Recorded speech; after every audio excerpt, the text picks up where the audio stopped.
اعوذ باللہ من الشیطان الرجیم بسم اللہ الرحمن الرحیم الحمد للہ رب العالمین والصلاة والسلام علی اشرف الانبیاء والمرسلین واہل بیتہ الطیبین الطاہرین المعصومین اما بعد۔ سورہ مبارکہ صاد آیت نمبر 4 سے آیت نمبر 18، 4 سے 18۔ بسم اللہ الرحمن الرحیم وعجبوا ان جاءهم منذر منهم وقال الكافرون هذا ساحر كذاب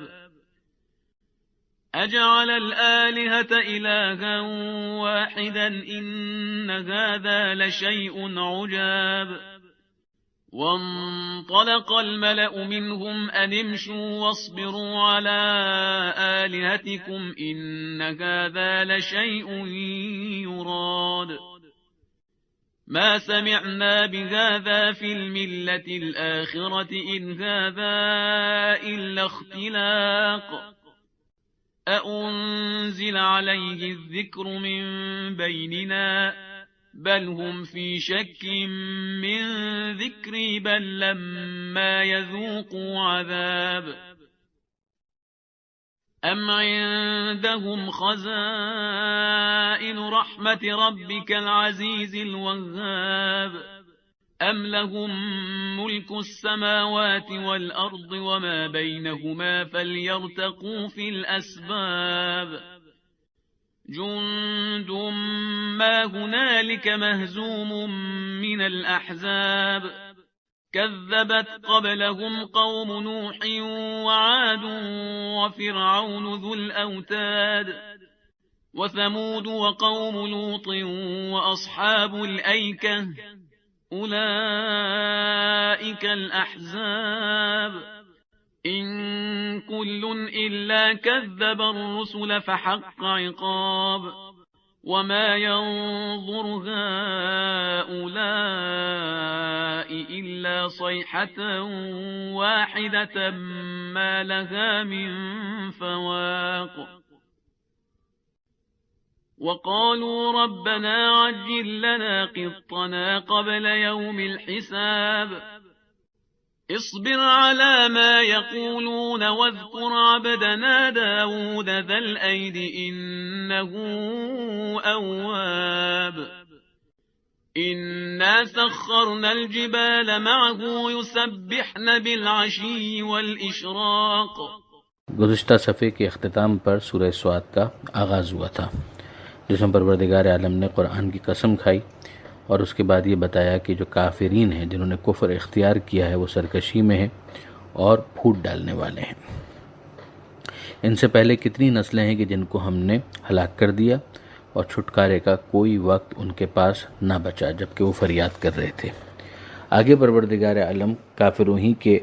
رویے کے اوپر تبصرہ کرتے ہوئے ارشاد فرماتا ہے کہ وہ عجبو، کہ انہیں اس بات پر تعجب ہے، ان جاءہم منذرون، کہ ان کے پاس ایک انذار کرنے والا، بیدار کرنے والا آیا، منہم، جو انہی میں سے ہے۔ وقال الکافرون، اور کافروں نے کہا، ھذا ساحر کذاب، کہ یہ ساحر ہے اور بہت ہی جھوٹا ہے۔ نعوذ باللہ من ذالک۔ آپ دیکھ سکتے ہیں کہ پیغمبر اکرم صلی اللہ علیہ وآلہ وسلم کے کردار کی وہ بلندی کہ جب کافر بھی صادق اور امین کہہ رہے تھے، اور اب جب پیغمبر اکرم صلی اللہ علیہ وآلہ وسلم معجزے کے طور پر قرآن کو بھی پیش کر رہے ہیں دیگر معجزات کے ساتھ اور توحید کی بات کر رہے ہیں، تو پیغمبر اکرم کو وہی مشرکین کذاب کہہ رہے ہیں۔ ساحر کا جملہ ساحر کی لفظ یہ بتا رہی ہے کہ یہ غیر معمولی فعل، اس بات کا انہیں احساس تو ہو رہا ہے کہ یہ کام تو کچھ غیر معمولی ہے۔ اگر واقعاً یہ سحر ہوتا تو پھر انہیں چاہیے تھا کہ ساحروں کو جمع کرتے اور اس کا توڑ کرنے کی کوشش کرتے ہیں۔ جب قرآن بار بار چیلنج کر رہا تھا تو توڑ تو ان سے کچھ نہیں ہوا، مگر وہ اسی طریقے سے ساحر کی تہمت لگاتے رہے، کذاب کی تہمت لگاتے رہے۔ اجعل الآلہۃ الہ واحدہ، اب انہیں تعجب کس بات کے اوپر ہے وہ بیان کیا جا رہا ہے کہ کیا اس نے خدا کو ایک ہی خدا بنا ڈالا، الہ واحدہ، یہ کہتا ہے کہ بس ایک ہی خدا ہے، کوئی دوسرا خدا نہیں ہو سکتا، بتوں کو یہ خدا ماننے کے لیے تیار نہیں ہے۔ ان ھذا لشیء عجاب، یہ تو بہت ہی حیرانگی کی بات ہے، بہت ہی تعجب کی بات ہے۔ یعنی ایک سے زیادہ خدا ہونا ان کے لیے بالکل نارمل ہے، اور ایک خدا کا کانسیپٹ اگر دیا جا رہا ہے تو یہ ان کے لیے حیرانی کی بات ہے۔ یہ حیرانی خود کتنی حیرانی کا باعث ہونی چاہیے۔ وانطلق الملأ منہم، اور انہوں نے تعجب کیا اس سے، یہ تو میں نے عرض کر دیا، وانطلق الملأ منہم، اور آئے ان کے بڑے لوگ، یعنی جو ان میں سے بڑے تھے، جو ان کے سردار تھے، وہ لوگ چلے آئے اور انہوں نے کیا کہا، ان امشوا، کہ چلو، واصبروا علی آلہتکم، اور اپنے خداؤں کے لیے پورے صبر و استقامت کا مظاہرہ کرو۔ یعنی محمد مصطفیٰ صلی اللہ علیہ وآلہ وسلم تمہارے خداؤں سے دور کرنا چاہتے ہیں، لہٰذا تم پوری استقامت کے ساتھ، پوری اسٹیڈ فاسٹنس کے ساتھ اپنے خداؤں کے اوپر جمے رہو اور اس کے لیے کوشش کرو۔ ان ھذا لشیء یراد، یقیناً یہی چیز ہے جسے نصب العین ہونا چاہیے۔ جو یراد کا لفظ ہے اس سے یہی سمجھ میں آتا ہے کہ اشارہ جو ہو رہا ہے ھذا کا، وہ پیچھے والوں کے پیچھے جو قول بیان کیا گیا ہے اس کی طرف اشارہ کیا گیا ہے، اور انہی کی گفتگو کا تتمہ ہے۔ اور ایک اور بات یہ کہی گئی کہ محمد مصطفیٰ صلی اللہ علیہ وآلہ وسلم کا ارادہ صرف اور صرف یہ ہے کہ وہ حکومت حاصل کرنا چاہتے ہیں، یعنی تمہیں دور کرنا چاہتے ہیں تمہارے خداؤں سے، اور ان کے اس کے ذریعے سے تمہارے اوپر حاکم بننا چاہتے ہیں۔ ما سمعنا بہذا فی الملۃ الآخرہ، ہم نے تو یہ کوئی بات نہیں سنی ہے بعد والی نسل میں، ان ھذا الا اختلاق، یہ تو بس ایک گڑھی ہوئی بات ہے۔ او انزل علیہ الذکر من بیننا، کیا ذکر نازل ہوا ہے ان پر ہمارے درمیان میں سے، یعنی اگر نازل ہونا چاہیے تھا ذکر، نازل کرنا ہی تھا خدا کو، تو پھر یہ ذکر ہم میں سے کسی سرمایہ دار کے اوپر، بڑے کے اوپر، کسی چودھری کے اوپر، آج کی اصطلاح میں کہا جائے، نازل ہوتا۔ یہ یتیم عبداللہ کے اوپر کیوں نازل کیا گیا؟ یعنی نہ اس کی اگر آپ دیکھیں تو کوئی بیس ہے، اور نہ پچھلی بات کی کوئی بیس ہے۔ یعنی اتنے زیادہ خدا کیوں ہونے چاہیے ایک سے زیادہ، اس کے لیے کوئی دلیل نہیں ہے۔ یا 360 ہے تو 360 بت کیوں ہونے چاہیے، پھر 3000 کیوں نہ ہو، اس کے لیے بھی کوئی دلیل نہیں ہے۔ مسئلہ سارا یہ ہے کہ بہت ساری چیزیں حسد کے ماتحت ہو رہی ہیں کہ پیغمبر اکرم صلی اللہ علیہ وآلہ وسلم سے وہ جیلس فیل کر رہے ہیں، ورنہ اگر وہ ان کا کوئی اصولی موقف ہوتا تو اسی کو بیان کرنے پر اکتفا کرنا چاہیے تھا، مگر یہ جملہ بتا رہا ہے کہ نہیں، وہ پیغمبر اکرم صلی اللہ علیہ وآلہ وسلم سے واضح طور پر حسد بھی محسوس کر رہے ہیں، جو بنو امیہ کا بنو ہاشم سے تھا۔ تو یہاں پر ارشاد ہوتا ہے کہ ان لوگوں نے یہ کہا کہ انزل علیہ الذکر من بیننا، کہ ہمارے درمیان میں سے اسی کے اوپر یہ ذکر نازل ہوا ہے، قرآن نازل ہوا ہے۔ بل ہم فی شک من ذکری،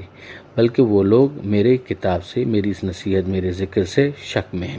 بل لما یذوقوا عذاب، بلکہ صحیح بات یہ ہے کہ انہوں نے اب تک عذاب چکھا نہیں ہے۔ یعنی ہونا یہ چاہیے کہ زبردستی کا شک جو وہ کر رہے ہیں اس کو دور کر سکتا ہے عذاب، مگر جب اس موقع پر وہ عذاب آ گیا اور پھر اگر ان کا یہ سارا وسوسہ نکل بھی گیا تو فائدہ کیا ہوگا؟ فائدہ تو اسی صورت میں ہے کہ جب یہ مہلت کے اس پیریڈ میں، جب کہ ان کی آزمائش ہو رہی ہے، اتنے معجزات ان کے سامنے دکھائے جا رہے ہیں، کردار کی وہ بلندی ان کے سامنے ہے، تو اب ان کو ایمان قبول کرنا چاہیے، ورنہ بعد کا ایمان جب عذاب آ گیا تو پھر کوئی فائدہ ہونے والا نہیں ہے۔ ام عندہم خزائن رحمت ربک، کیا ان کے پاس ہیں تمہارے رب کے رحمت کے خزینے؟ العزیز الوہاب، وہی خدا کے جو صاحب عزت ہے اور بڑا ہی بخشنے والا ہے۔ یعنی پروردگار عالم کس کو اپنا نبی بنائے گا، کس کو اپنا رسول بنائے گا؟ کہ ان لوگوں کے پاس تمہارے رب کی رحمت کے کوئی خزانے ہیں؟ یعنی یہ لوگ فیصلہ کریں گے اس بات کا کہ کس کو پروردگار عالم نے رسول بنانا ہے۔ یہ جو دوسری جگہ پر کہا گیا کہ اللہ اعلم حیث یجعل رسالتہ، کہ خدا خوب جانتا ہے کہ کس کو اپنا عہدہ رسالت عطا کرے، کہاں پر اپنا عہدہ رسالت رکھے۔ ان لوگوں کے پاس ایسا کوئی اختیار نہیں ہے، یہ پروردگار عالم نے اپنے رحمت کے خزانے ان کے حوالے نہیں کیے ہیں۔ ام لہم ملک السماوات والارض، کیا ان کے لیے ہے آسمانوں اور زمین کی ملکیت، وما بینہما، اور جو ان کے درمیان ہے، فلیرتقوا فی الاسباب، تو اگر ایسا ہے تو پھر وہ چڑھیں، اوپر کی طرف چڑھتے چلے جائیں، رسیوں کو پکڑ پکڑ کر چڑھے جائیں، اور اوپر جا کے مثلاً کیا کریں، روک دیں، یعنی یہ جو وحی نازل ہو رہی ہے وہ روک دیں۔ یعنی دونوں باتوں کی نفی کی گئی ہے۔ نمبر ایک، نہ ان کو ایسا کوئی اختیار دیا گیا ہے کہ وہ اپنے طور پر اس بات کا فیصلہ کریں کہ کس کو رسول ہونا چاہیے۔ دوسری بات کہ اگر ان کے پاس طاقت ہے تو روک لیں، یعنی پروردگار نے تو بنا دیا ہے، محمد مصطفیٰ صلی اللہ علیہ وآلہ وسلم کو اپنا رسول، ان کو اچھا لگتا ہے یا نہیں اچھا لگتا؟ اگر روک سکتے ہیں تو روک لیں، اپنی طاقت کا مظاہرہ کریں۔ اب پروردگار عالم نے ایک طنز کیا ہے کہ جند ما ہنالک محزوم من الاحزاب، یہ لوگ چھوٹا سا ایک لشکر ہی تو ہیں کہ جو شکست کھانے والے ہیں، ان گروہوں میں سے ایک چھوٹا سا لشکر ہے کہ جس کو بالآخر شکست خوردہ ہونا ہے۔ یہاں پر ہنالکا کے ذریعے سے جو بعید کا اشارہ ہے، اس سے بعض مفسرین نے یہ کہا کہ اس سے مراد بدر کے میدان میں ان کی شکست تھی کہ جہاں پر ان لوگوں کے لاشیں بکھرے ہوئے پڑے تھے۔ تو پروردگار عالم نے مکی زندگی میں جبکہ بظاہر ان مشرکین کا طوطی بول رہا تھا اور یہ مسلمانوں کے ساتھ بہت برا سلوک کر رہے تھے، پرسیکیوشن کا شکار تھے مسلمان، مگر اس وقت پوری قاطعیت کے ساتھ، پوری سرٹینٹی کے ساتھ قرآن مجید نے ان کی اس شکست کا ذکر کیا ہے کہ جو مستقبل کے اندر ان کو فیس کرنا تھی۔ آگے پروردگار عالم ماضی کے جو انبیاء ہیں اور ان کی جو قومیں ہیں ان کا ریفرنس دے رہا ہے، کہ حوالہ دے رہا ہے۔ کذبت قبلہم قوم نوح، کہ ان سے پہلے بھی جھٹلایا نوح علیہ السلام کی قوم نے، وعاد، عاد نے، وفرعون، اور فرعون نے، ذو الاوتاد، جو اوتاد والا تھا، وثمود، سمود نے، وقوم لوط، لوط علیہ السلام کی قوم نے، واصحاب الایکہ، ایکا والوں نے، اولئک الاحزاب، یہ سب بھی تو گروہ ہی تھے، یعنی یہ سارے گروہ بھی جھٹلانے کی وجہ سے نبیوں کو عذاب کا شکار ہوئے۔ تو ان احزاب کے ساتھ جو ہوا وہی اس لشکر کے ساتھ بھی ہونا ہے کہ جو پیغمبر اکرم صلی اللہ علیہ وآلہ وسلم کو جھٹلا رہا ہے۔ پروردگار عالم فرماتا ہے کہ ان کل الا کذب الرسول، یہ سب کے سب وہ تھے کہ جو رسولوں کو جھٹلا رہے تھے، فحق عقاب، تو ان کے اوپر میری سزا آئی اور وہ اس کے مستحق تھے، یعنی حق یہی تھا کہ ان کے اوپر میرا عقاب آئے۔ وما ينظر هؤلاء الا صيحة واحدہ، اور یہ لوگ نہیں انتظار کر رہے مگر ایک سخت نعرے کا، ایک مہیب آواز، ایک چیخ، ما لها من فواق، جس کے آنے میں کوئی دیر نہیں ہوگی، اپنے وقت پر وہ بھی آ جائے گی۔ اور دوسرا اس کا مطلب کیا گیا کہ جس سے بچنے کی کوئی گنجائش نہیں ہوگی۔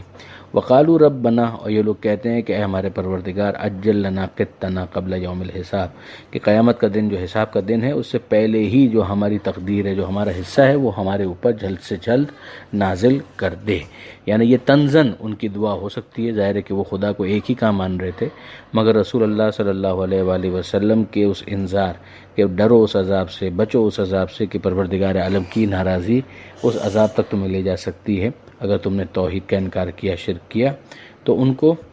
جب اس طرح سے بار بار انذار کیا جاتا تھا تو انہوں نے گویا تنزن اس طرح کی دعا مانگنا شروع کر دی کہ اے ہمارے پروردگار، قیامت کا دن کیوں، اس سے پہلے ہی جو ہماری تقدیر ہے، جو ہمارا حصہ ہے، وہ ہم پر نازل کر دے۔ اب یہ تو بات سمجھ میں آ گئی کہ اس کے ذریعے سے پروردگار عالم نے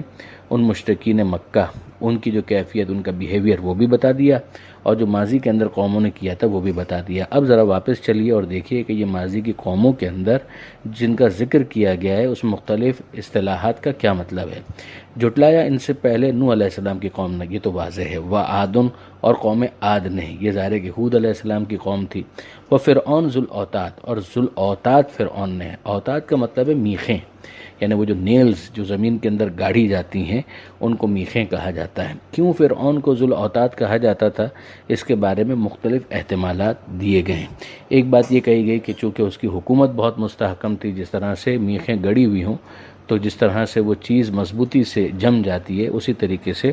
جو فرعون کی حکومت اور اس کی حکومت اور گورنمنٹ تھی وہ مضبوط تھی، لہٰذا اس کو ذو الاوتاد کہا جاتا تھا۔ ایک اور بات یہ بھی کہی گئی کہ اس کا لشکر اتنا وسیع ہوتا تھا کہ اگر کہیں پر پڑاؤ ڈالتے تو وہ خیمے جو میخوں سے زمین کے اندر گاڑے جاتے ہیں وہ ہر طرف دور دور تک پھیلے ہوئے نظر آتے تھے، جس کی وجہ سے فرعون کا نام پڑ گیا ذو الاوتاد۔ پھر اس کے علاوہ سزاؤں کے حوالے سے بھی کہا گیا کہ چونکہ فرعون سزا دینے کے لیے میخوں کو گاڑ دیتا تھا اور پھر اس کے بعد اس سے باندھ دیتا تھا، یہاں تک کہ وہ مجرم جو اس کی نظر میں ہوتا تھا وہ تڑپ تڑپ کے جان دے دیتا تھا۔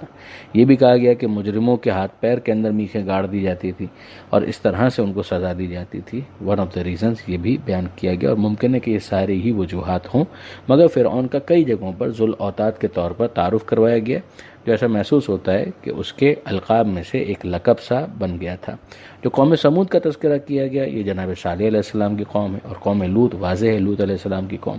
اصحاب الایکہ سے مراد ہے شعیب علیہ السلام کی قوم۔ ایکہ کا مطلب ہے درخت، اور اصحاب الایکہ یعنی درخت والے، یہ جناب شعیب علیہ السلام کی قوم جو حجاز اور شام کے درمیان تھی، جہاں پر پانی وافر تھا، درختوں کی فراوانی تھی، جس کی وجہ سے ان کو اصحاب الایکہ کہا گیا۔ تو یہ پیچھے سے جو لنک اس کا تھا وہ بھی واضح ہو گیا کہ اس آئینے کے اندر مشرکین مکہ کو ان کی شکل دکھائی جا رہی ہے کہ یہ بھی بڑے بڑے بنتے تھے، اور پھر دیکھ لو کہ ان کا کیا معاملہ ہوا۔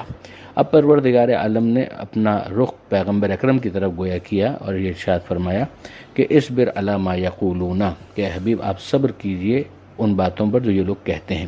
وَاذْكُرْ عَبْدَنَا داؤدا، اور یاد کیجئے ہمارے بندے داؤد کو۔ یہاں پہ ہمیں سمجھ میں آیا کہ کچھ ایسی شخصیتیں بھی ہوتی ہیں کہ جن کو یاد کیا جاتا ہے تاکہ انسان صبر حاصل کر سکے۔ پیغمبر اکرم صلی اللہ علیہ وآلہ وسلم سے بڑا صابر کون ہو سکتا ہے؟ یقیناً داؤد علیہ السلام ان کے مقابلے میں مفضول ہیں، مگر اس کے باوجود آپ دیکھ لیجئے کہ پروردگار عالم نے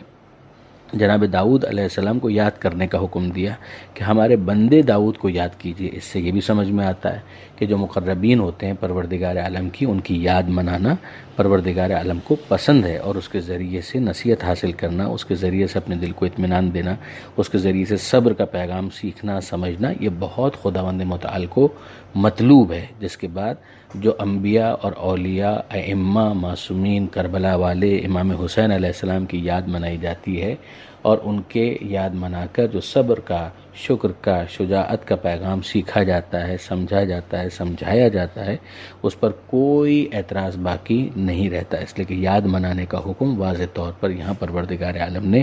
اپنے حبیب کو بھی دیا ہے کہ وَاذْكُرْ عَبْدَنَا داؤدا ذَا الْأَيْدِ، کہ ہمارے بندے داؤد ان کا ذکر کیجئے، ذَا الْأَيْدِ جو طاقت والے تھے، اِنَّهُ اواب، اور وہ بڑے لو لگانے والے تھے، یعنی طاقت کے باوجود انہوں نے اپنے آپ کو خدا سے وابستہ کیا تھا، اپنی طاقت کو اپنے لیے مستقل نہیں سمجھا تھا، وہ خدا نے متعال سے لو لگانے والے تھے، جو ہر مجاہد کا ایک طریقہ کار ہونا چاہیے۔ ہمیں معلوم ہے کہ طالوت علیہ السلام کے بعد یہ دوسرے بادشاہ تھے جو جناب داؤد علیہ السلام ہیں، وہ باقاعدہ میدان کے آدمی تھے، مجاہد تھے، مگر اس کے باوجود انہو اواب، وہ بڑے لو لگانے والے تھے۔ ان سخرنا الجبال معه یسبحن بالعشی والاشراق، ہم نے مسخر کر دیا تھا پہاڑوں کو ان کے ساتھ، جو تسبیح کرتے تھے رات میں بھی اور دن میں بھی، یعنی رات اور دن ان کے ساتھ تسبیح کیا کرتے تھے۔ اب ظاہر ہے کہ پہاڑ تو ویسے بھی زبان حال سے تسبیح کرتے ہیں، یا یہ وہ والی تسبیح ہوتی ہے کہ جو ہم لوگ نہیں سمجھ پاتے، مگر یہ جو جناب داؤد علیہ السلام کے ساتھ ان کی تسبیح تھی، یہ تقریباً ویسی تسبیح کہلائے گی کہ جیسے پیغمبر اکرم صلی اللہ علیہ وآلہ وسلم کے ہاتھوں پر سنگریزوں کا تسبیح کرنا۔ ابھی آگے پروردگار عالم نے مزید گفتگو کی ہے پرندوں کے بارے میں بھی، اور اسی طریقے سے حضرت داؤد علیہ السلام کے دیگر کچھ اوصاف ہیں کہ جن کا تذکرہ کیا ہے، مگر وہ اگلے صفحے پر آیت نمبر 18 پر الحمدللہ یہ صفحہ مکمل ہوا۔ پروردگار عالم سے دعا ہے قرآن پڑھنے، سمجھنے اور عمل کرنے کی توفیق عطا فرما، اور وارث قرآن امام زمانہ کے ظہور میں تعجیل فرما۔ وآخر دعوانا ان الحمد للہ رب العالمین، والسلام علیکم ورحمۃ اللہ وبرکاتہ۔